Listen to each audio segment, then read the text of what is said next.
성경 전체의 그림을 보여주고 있습니다. 4절 말씀을 우리가 잘 이해하시면 내가 하나님께 부름받은 택한 백성으로 성도로 하나님이 주신 구약의 율법이라고 하는 것, 이 바리새인들과 많은 신앙인들은 참 이상합니다. 하나님이 계명을 주라고 주신 그 율법을 말입니다. 자기가 율법을 지키면서 뭐라 그러냐면 자기 의에 빠집니다. 사람들에게 옳게 보이려고 그런다니까요.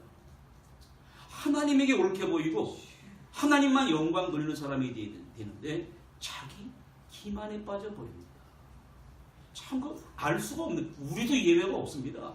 우리도 그러한 실수를 범할 수가 있는 거예요.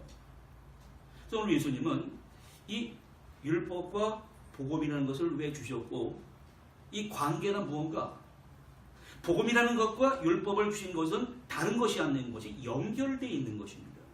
이 실체를 정확히 깨달고 오늘 우리를 어떻게 살아가게 하냐면은 율법주의적인 그러한 세계관, 그러한 인상관에서 벗어나서 주님이 이 땅에 오셔서 우리에게 보여주신 복음의 일꾼으로 살아가라고 하는 것입니다. 죽어가는 사람의 생명을 살리고 해야지 왜 하나님이 주신 율법을 내가 자기 욕망의 의를 충족시키면서 그렇게 살아가는 거예요. 그러한 삶을 살지 말고 복음의 일꾼으로 살아가라고 오늘 우리에게 말씀해 주는 것입니다. 그럼 오늘 우리가 한번 장면을, 오늘 우리의 모습이 어떻게 그려지고 있나, 첫 번째 모습을 봅니다. 첫 번째 모습 보면 두 주인을 섬기면서 비웃는 사람의 모습이 나오고 있습니다. 오늘 이 말씀이 나오기 전에는 어떤 말씀이 나오냐면 예수님께서는 바리새인들은 돈을 좋아하는 사람이다. 참, 오늘 바리새인들은 하나님을 공경하면서 자기 삶의 우선순위를 돈, 하나님을 같이 놓고 있습니다. 하나님도 섬기고 돈도 섬깁니다. 이것은 잘못된 것이라고 말합니다. 근데 참 이상해. 하나님이 세계 만물을 창조하신 어마어마한 위력, 힘을 갖는 분인데 또 뭐라고 그러냐면 야, 돈도 마찬가지다 그러는 거예요. 돈도 위력이 있다고 그러는 거예요. 돈이 하나님만큼 어마어마한 위력을 가지고 우리 삶 속을 좌지우지한다. 그거 잘못된 거라는 것입니다. 근데 이상하게 나도 모르게 노예가 되어버린단 말입니다. 내가 그러려고 그런 게 아닌데 나도 어느새 내 마음속에 만몬, 물질이 하나님처럼 우상을 만들어 놓고 나도 모르는 새 노예가 돼서 질질질질 오늘도 끌려가고 있다고 하는 것입니다. 예수님의 인생관, 세계관을 들여다보면 예수님이 사람이 하나님 위치에다가 돈을 갖다 놓고 있는 게 보인 거예요. 그게 아니다. 돈은 살아가는데 우리에게 필요한 수단이 됩니다. 섬김의 대상이 돼서는 안 된다는 것입니다. 그래서 오늘 예수님께서는 하나님 나라에 돈보다 더 큰 존재가 있어야 되는데 그것이 무엇이냐면 그것을 오늘 우리의 문제임을 시작하고 있습니다. 사람들은 마음속에 저 사람이 알게 모르게 내 마음속에 하나님과 물질을 마음속 깊은 곳에 숨겨놓고 살아요. 그래서 이런 말이 있습니다. 사람의 여러분 마음의 무게를 재어봤다는 얘기를 들어보셨습니까? 부부간이나 인간관계나 애인관계나 뭐라고 그러냐면 저 사람은 내 마음의 무거운 마음을 몰라준다. 내 마음이 편안치 않은 걸 왜 몰라주냐고. 그러면 누가 그러한 시도를 해봤습니다. 그러면 인간의 마음이 얼마나 이게 꺼내봐가지고 이 근수를 바라봐야 돼. 얼마나 무겁길래, 얼마나 시원찮길래 도대체 내 마음을 몰라주는가. 인류의 역사의 스승들이 이렇게 우리에게 그 지혜를 전해주고 있습니다. 장자의 달생편, 달생이란 말은 통달했다는 말이에요. 인생을 통달하신 분이 이러한 사람의 마음을 이렇게 표현했습니다. 보잘것없는 질그릇을 걸고 활쏘기 내기를 한다면 질그릇은 흔한 물건이기 때문에 활, 관역에 잘 맞출 수 있다. 하지만 값이 조금 더 나가는 은고리를 걸고 내기를 한다면 귀한 것이기 때문에 관역에 맞히지 못할까 마음이 캥긴다. 더구나 황금의 내기를 걸면 눈이 침침해지고 손발이 벌벌벌벌 떨린다. 활 쏘는 기술은 똑같은데 내기에 걸린 물건에 마음이 쏠렸기 때문이다. 밖의 물건에 마음이 기울어지게 되면 그 사람의 속은 졸렬해지기 마련이다. 또 이런 실험도 있습니다. 역도 선수가 여러분, 역도 선수가 이 역기를 이 바벨을 들어 올리려면 몇 년간 여러분 그 어마어마한 인내 훈련을 딱 들어 올리지 않습니까? 야 들어 올렸다 그러는데 어떤 사람이 가가지고 실험했다는 거예요. 글쎄 이 종이 한 장을 가지고 꼭 바벨에다 이렇게 끼워 넣었대거든요. 그래 이 종이 한 장의 무게는 안 나가는 것입니다. 그랬더니 이게 이 종이가 들린 쪽으로 이게 확 내려가더라는 것입니다. 사람의 마음이 역도의 선수만큼 그 어마어마한 무게를 가지고 있지만 종이 한 장은 아무런 무게가 안 나가는 것입니다. 거기에 마음이 실리게 되면 그것이 마음이 확 무너지게 되는 것입니다. 그러면 왜 목표물에 도달하지 못하고 왜 인생의 관역이 어긋나냐면 마음이 흔들리는 거예요. 그 사람이 욕심이 가득히는 것입니다. 이런 말이 있습니다. 한 물결이 일어나니까 만 물결이 따라 인다는 것입니다.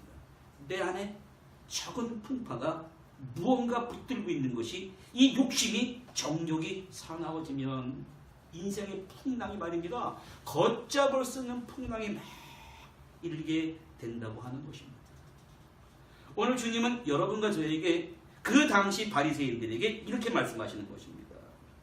왜 세상살이가 살기가 힘들어진다고 그러냐? 네 마음속에 들고 있는 그 무거운 짐을 내려놔라. 무언가 매여있다. 무엇에 매여있는가? 그것을 오늘 우리에게 묻고 계시는 것입니다. 우리가 이 라디오를 들으려면 주파수를 맞춰야 되고 TV를 보려면 채널을 맞춰야 됩니다. 마찬가지로 오늘 하나님께서 귀한 진리를 여러분과 저에게 들려주시길 원하는데 지금 물질을 섬기는 맘모니즘에 빠진 자들에게 들려주시는 이 우주에 가득 찬 그 말씀을 우리가 귀로 듣는 것이 아니라 마음으로 들어야 돼요.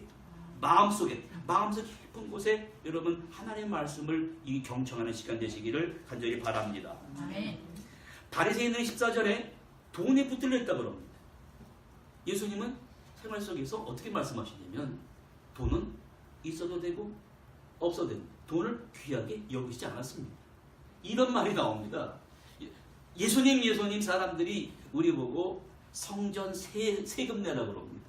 당시 사람들은 로마에도 세금 내고 또 이 교회에다가도 이 성전세라는 게 있습니다. 성전세는 반세겔이라는 좀 미약한 수지만 성전을 유지하기 위해서 반세겔을 냈는데 예수님이 지갑에 크레딧 카드가 있습니까? 돈이 있습니까? 없지 않습니까? 내라 그러니까 야 뭐라고 해? 야 글쎄 내가 하나님의 아들인데 도대체 누구에게 성전세를 내라 그러느냐? 그렇지만 저들의 시험에 들지 않기 위해서 저기 이 강가에 가면 물고기 한 마리를 잡을 건데 그 물고기를 딱 잡아서 입을 열어라. 그러면 거기서 보물 진주가 하나 묻어 나오니까 그거 다 팔아서 세금 내라고 말이에요. 그랬더니 제자가 물고기 가가지고 강에 가가지고 딱 낚시를 던졌습니다. 한 마리 걸려 올라오네. 그래서 잡아가지고 그 입을 딱 여니까 거기 진주가 들어있는 거예요. 그걸 팔아서 세금을 내줬습니다. 세계 모든 만물이 다 아버지 것입니다. 공중에 날아간 새를 보라. 이 꽃 하나가 솔로몬의 입은 이 옷보다 못하였다고 합니다. 그러면 눈을 돌려서 뭐를 보라고 하시냐면 사람을 귀하게 여기라고 하십니다. 지금 귀신 들려서 18해 동안 불쌍하게 소리 지르고 돌아다니는데 겉으로 모습은 막 소리 지르고 외롭다고 막 발광을 하는데 예수님은 들여다보니까 그 속에 하나님의 딸이 울고 있어요. 그 형상을 보시는 것입니다. 그 형상을 보시고 그걸 불쌍히 여기셔서 귀신 쫓아주십니다. 뭐라고요? 이 딸도 아브라함의 딸이다. 그렇게 얘기하지 않습니까? 삭개오가 겉으로는 말입니다. 돈을 거두러 다닙니다. 세리장이지만 그 삭개오의 그 모습 속에서도 아브라함의 자손의 형상을 보고 그 집에 찾아갑니다. 그 집에서 파티를 합니다. 나를 알아주는 것을 삭개오가 너무너무 감사해서 뭐라고 그럽니까? 내 재산을 팔아서 절반을 나눠주겠습니다.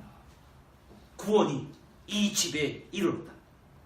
이 삭개오도 아브라함의 자손입니다. 그럼 오늘 여기서 등장하는 바리새인들은 돈을 좋아하고 축복받은 백성이라고 그러는데 뭐라고 착각하냐면 내가 그동안에 착한 일을 많이 해서 율법을 잘 지켜서 하나님이 나에게 큰 축복을 허락해 주신 것이다. 그럽니다. 그러면 반대로 가난한 사람은 뭔가 저 가난한 사람은 착한 일을 못했기 때문에 하나님의 축복을 제외된 사람들이다.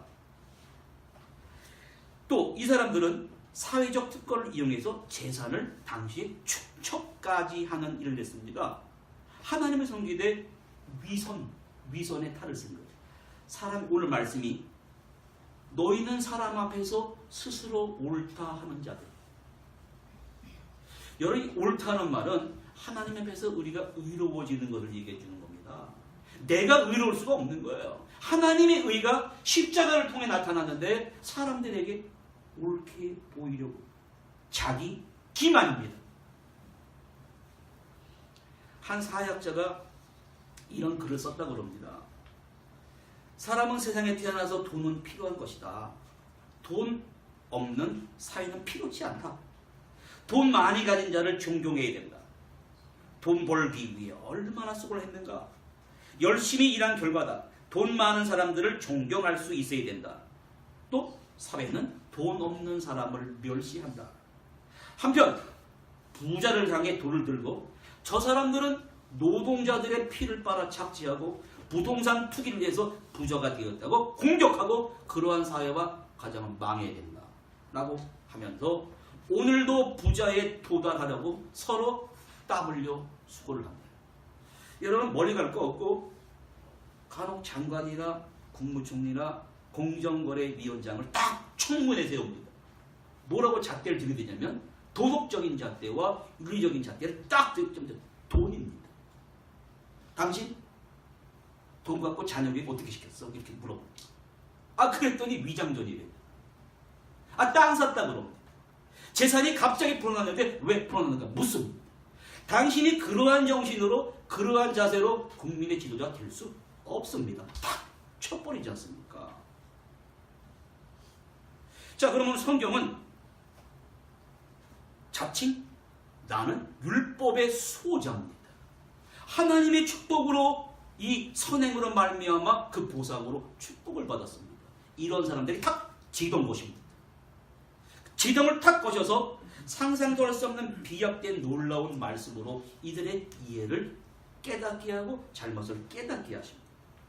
그게 뭐냐면 바로 두 번째 말씀입니다. 두 번째 말씀이 율법과 복음의 터닝 포인트를 말해요. 지금 세례 요한 때까지는 율법이에요. 율법이 주어졌고 그 후에 예수님이 오셨을 때는 복음이 주어졌다는 거예요. 이게 지금 터닝 포인트. 그래서 이 바리새인들의 잘못된 율법관의 심리에 따른 그 잘못된 관을 고쳐주시는 것입니다. 자 그러면 하나님 나라가 복음이 전파된 뒤로 하나님 나라에 침입하고 또 침노를 당한다는 말씀입니다. 참 여러분 이상한 말이에요. 하나님 나라가 들어왔으면 이렇게 여러분 들어오신 거지 않습니까? 아 예배 보고 이쁘게 화장하고 오셨지 않습니까? 하나님 나라는 어떻게 하냐? 침노를 당한다. 이게 도둑이 물건 털 때 쓰는 말이거든요. 여러분 도둑이 물건 털 때 저는 잘 안 털어봐서 모르겠습니다. 어떻게 텁니까? 철저히 계획, 야 너 망봐 그럽니다. 망 보는 사람이 있고 담 뛰어 올라간 사람이 있고 문 따는 사람이 있고 어디에 돈이 있는지는 정확하게 합니다. 들어가서 강탈하고 꺼내갖고 옵니다. 여러분 하나님 나라의 복음을 얘기하는데 하나님 나라에 들어가는 것을 왜 여기다 비교했는지 아십니까? 그만큼 복음에 대해서 역동적으로 믿음을 가지고 도둑이 그 집에 들어가서 침입하고 강탈하는 것처럼 복음이 온 뒤로 믿음으로 온전히 들어가기를 힘써야 한다는 것을 꽉 붙들어야 된다는 거예요. 근데 사람들이 넌 해라 그래요. 넌 열심히 해라. 나는 구경한다. 그렇게 하면 안 된다는 거예요. 다 들어와서 주님이 3년 동안 우리에게 보여주신 그 공생에 예수님의 십자가와 죽음과 생애와 부활과 승리가 우리 삶이 되어야 된다는 것을 오늘 우리에게 말씀해 주는 것입니다. 그런데 율법의 시대는 갔습니다. 예수님이 오셨습니다. 그런데 바리새인들은 뭐라 그러냐면 계속해서 율법을 준수해 구원받는다고 그러고 내 의를 통해서 보상해 주신다는 이 율법적 관계를 지금 막 주님이 깨뜨려 버립니다. 고집과 편견과 아집을 주님이 깨뜨려 버리는 장면이 오늘 연출되는 것입니다. 근데 바리새인들이 예수님 얘기 듣고 어떻게 했냐면 비웃어 질투합니다. 우리가 여러분 주변에서 봅니다. 어떤 사람이 하나님의 축복받고 계속 앞으로 쭉쭉 뻗어나가는 사람이 있고 그렇지 않고 딱 정체된 사람이 있습니다. 어떤 사람이 정체되냐면은 지난 것들에 확 집착하는 사람들, 안주하려고 하는 사람들, 그런 사람들은 퇴보하는 삶을 살 수밖에 없는 것입니다. 왜 앞으로 나가지 못하냐면 마음속에 고집과 편견과 아집이 찌꺼기가 된다는 거예요. 찌꺼기가 남아있으니까 그 사람이 미래로 나가지 못하고 딱 갇혀서 미래를 인생을 암울하고 쓸쓸하게 살아간다고 하는 것입니다. 지금 율법이 가고 주님이 와서 주님이 세리나 창기나 모든 사람들에게 복음을 증거합니다. 세리를 제자로 삼습니다. 막 못마땅해 하는 거예요. 다니면서 율법적으로 맞지가 않습니다. 자기 막 배척해버리고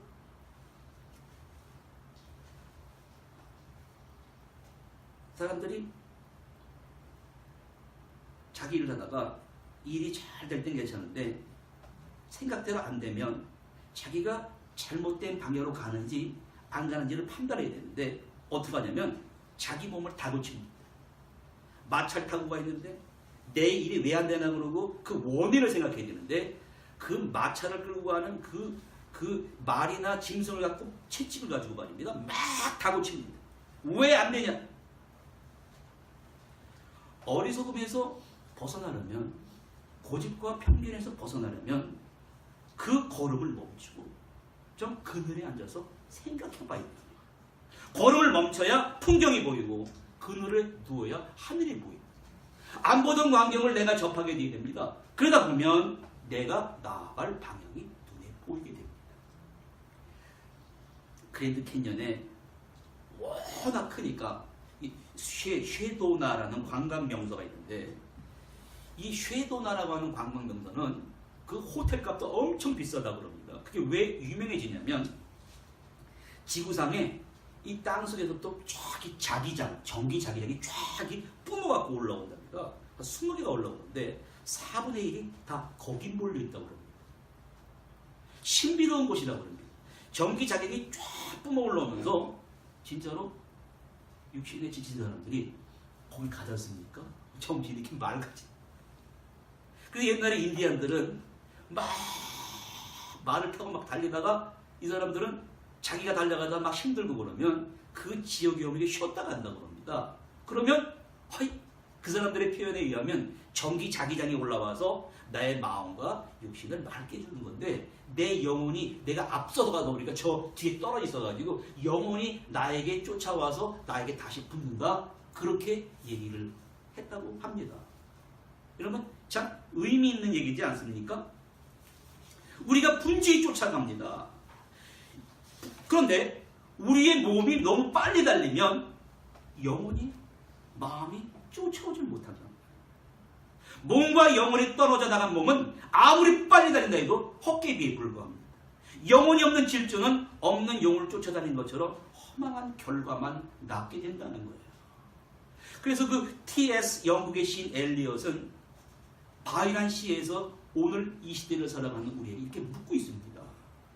생활 속에서 잃어버린 우리의 인생은 어디에 있는가? 지혜 속에서 잃어버린 우리의 진짜 생활은 어디에 있는가? 지식 속에 잃어버린 우리의 지혜는 어디 있는가? 수많은 정보의 홍수 속에 잃어버린 우리의 지식은 어디에 있는가?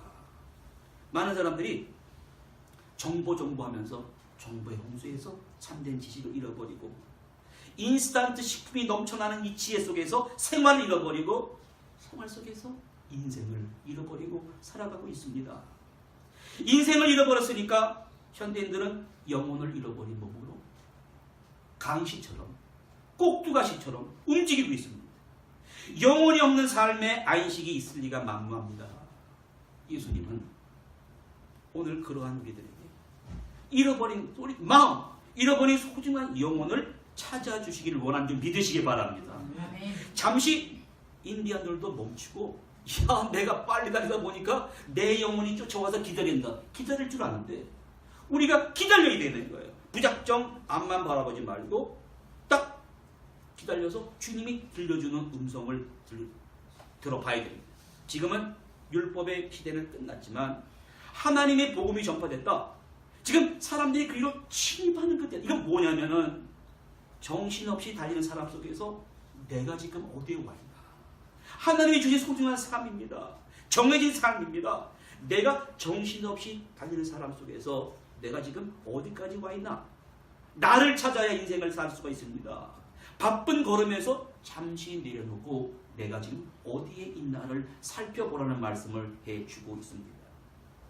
지금 바리새인들은 지금 율법이냐 아니면 은혜냐 예수님을 수용하지 못하는 거예요. 오늘 이 말씀은 여러분과 저에게 잠깐 마음을 내려놓고 핵심적인 가르침을 마지막으로 이렇게 전해주고 계십니다. 사랑은 율법의 완성이다. 이 바리새인들은 참 이상해. 율법 그럽니다. 이 구약 히브리서에 보면 점이 그렇게 많아요. 한 획, 한 점. 그거 틀리면 다 구원 못 받는다 그러면서 율법을 지켜야 구원받는다 하는 게 바리새인들이거든요. 예수님이 오셔서 한 부자 청년이 나왔습니다.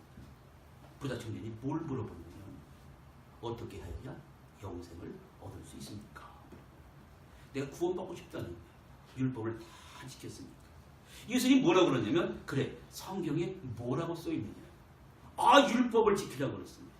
내가 어릴 적부터 부모님과 예배드리면서 다 지켰습니다. 그래? 다 지켰어? 그러면서 뭘 던지냐면 너 네 재물을 팔아 가난한 자들에게 나눠주고 와라. 그러니까 뭐라냐면 나 못합니다. 슬픈 표정으로 돌아갔습니다. 예수님이 뭘 보셨냐면 그 사람 마음속에는 하나님이 계신 자리에 재물이 우상이 되어 있었습니다. 이 사람은 뭐로 착각했냐면 율법을 내가 다 지킴으로 구원을 받는다고 착각했습니다. 오늘 말씀은 율법은 반드시 지키되 지켜서 내가 복받고 구원받는다는 것이 아닙니다. 하나님 사랑과 이웃 사랑이 온 율법과 선지자의 강령이라는 것을 몰랐습니다. 마태복음 5장 18절에는 더 구체적으로 이렇게 말씀해 주십니다. 내가 율법이나 선지자를 폐하러 온 줄 생각하지 말라. 폐하려 온 것이 아니라 어떻게 해요? 완전하게 하려 합니다. 천지가 없어지기 전에는 율법의 1.1획도 결코 없어지지 아니하리라. 구약 성경의 율법은 말입니다. 엄청난 신적 권위 갖고 있습니다. 주님이 없어진다는 말은 구약 말씀은 그대로 있는데 예수님이 이 땅에 오셔서 그것을 완성시키시는 거예요. 복음은 율법의 안선에서 오는 사랑과 은혜와 용서의 결실에서 하나님의 율법을 완성시키러 오신 것입니다. 그런데 이 사람들은 그 형식적인 삶, 선행 위의 삶이 구원받는다는 벗어나서 인간의 욕망적인 욕망을 탈피한 하나님의 중심적인 의의를 가져야 된다는 것을 오늘 우리에게 얘기해 주고 있습니다. 그러면 그 사람들은 당시에 율법에 치우쳐서 그릇된 길로 나갔는데 오늘 우리들의 모습을 한번 여기다 진단해 봅니다. 지금 속도가 막 빨라지면서 옛날에 친한 친구 관계 여러분 보십시오. 옛날에 저도 이게 친한 친구가 있어서 만나서 이 커피 한 잔도 하고 이런 우정과의 관계가 지금 막 사라지고 있습니다. 그 이유가 뭐냐면 이 첨단 후기 정보사의 등장이에요. 스마트폰 이런 게 막 등장해가지고 인간관계를 어떻게 만들어 버리냐면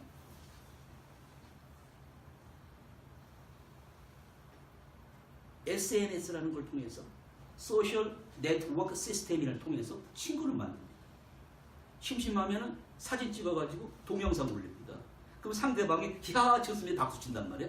그러면서 자기의 존재를 존재를 느끼게 된다. 그리고 많은 사람들이 이 가식적인 진짜 관계가 아닙니다. 진정한 태도나 사문이나 인간에 대한 올바른 가치평가가 여기서 나올 수 없습니다. 그런데 착각합니다. 그 속에서 친구 관계가 있다고 착각하는 거예요. 가상 공간에서 이 관계가 우상이 돼서 신앙생활하는 사람을 올바른 신앙을 막게 합니다. 그 옛적의 바리새인들은 하나님의 올바른 의를 자기 일을 욕망을 충족시키는 자기의 일로 전락시킨 것처럼 오늘도 살아가면서 이 막대한 편리한 이 문화와 이 홍수에 빠져서 오늘 우리들의 모습을 상실하고 살아가게 만든다는 것입니다. 프랑스어로 르상티망이란 말이 있습니다. 이 말은 나보다 나은 사람을 바라보면 칭찬해주고 격려해줘야 되는데 나보다 나은 사람, 나보다 경제적으로 또 교육적으로 나은 사람을 보면 막연한 분노, 질투, 원한, 진노의 감정이 겹겹이 쌓여있는 걸 말합니다. 당시의 바리새인들은 예수님을 보고 사실 하시는 말씀이 다 옳았습니다. 성전을 청결하고 마음이 가난한 자는 복이 있나니 천국이 저희 곳이고 죽은 자를 살리고 그러면 자기 자신이 그 하나님의 말씀 앞에 예수님 말씀 앞에 죄인을 고백하면서 따라와야 되는데 질투하는 거예요. 르상티망이라는 이 불길처럼 타오르는 분노와 질투심이 바리새인들을 다 망가뜨렸습니다. 그럼 심리학자들이 도대체 왜 이 질투의 화신이 사람을 망가지게 하는가? 그걸 다 연구를 해봤더니 그건 다른 게 아닙니다. 자존심이에요.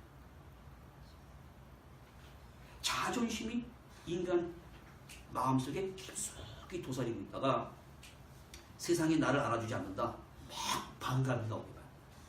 자기보다 못한 사람이 성공이나 막 올라가면 막 질투하게 만들어 봐요.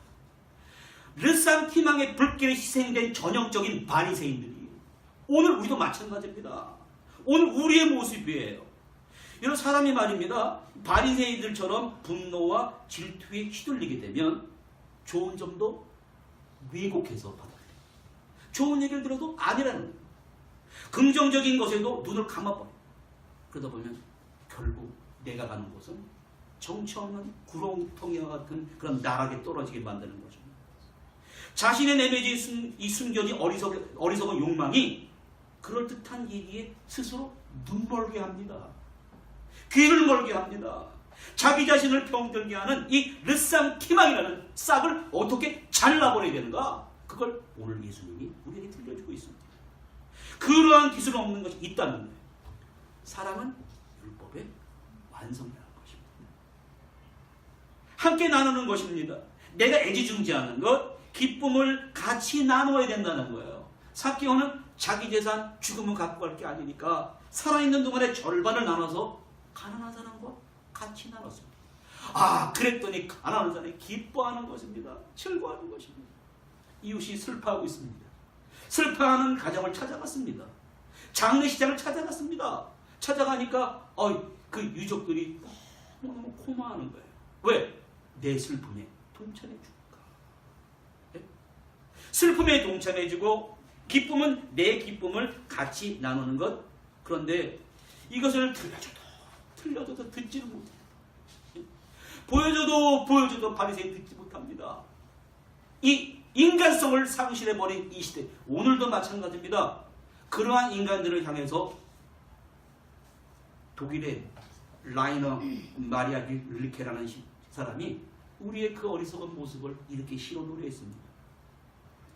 지금 세계 어디에선가 누군가가 울고 있다.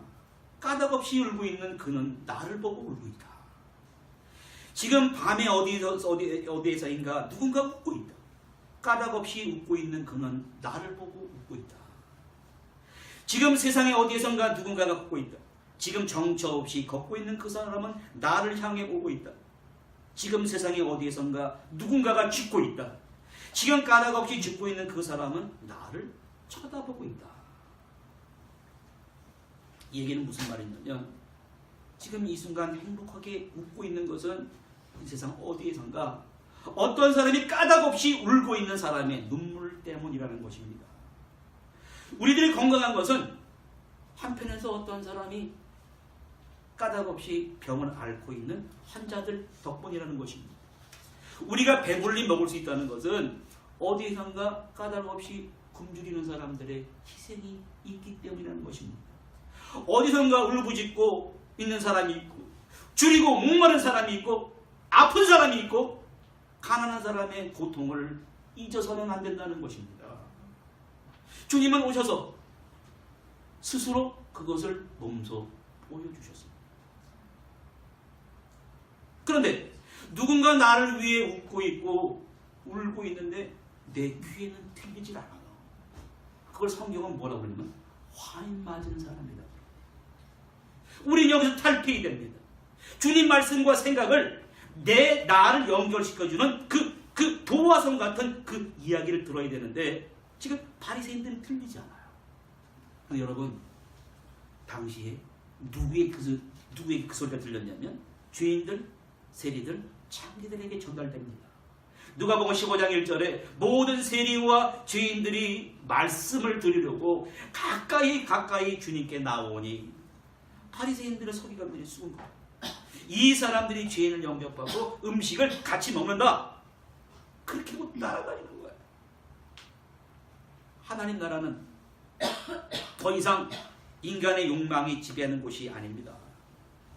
그러한 욕망에서 탈피한 바리새인과 서기관보다 나은 의가 오늘 여러분과 저에게 요구되고 있습니다.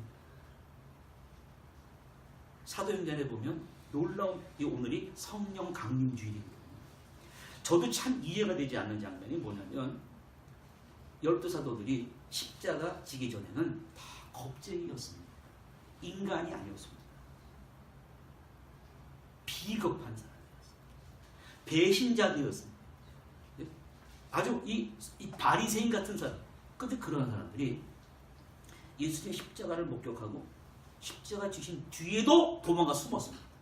비겁했습니다. 그런데 주님의 말 약속대로 오순절 성령 강림이란 놀라운 체험을 했습니다. 마가의 다락방에서 너희가 약속한 성령을 기다리라. 나는 이미 간다 할지라도 또 다른 보혜사를 내가 너에게 보낼 것이니 그가 너희에게 진리의 영, 위로의 영으로 역사할 것이다. 그 말씀을 기다리고 말입니다.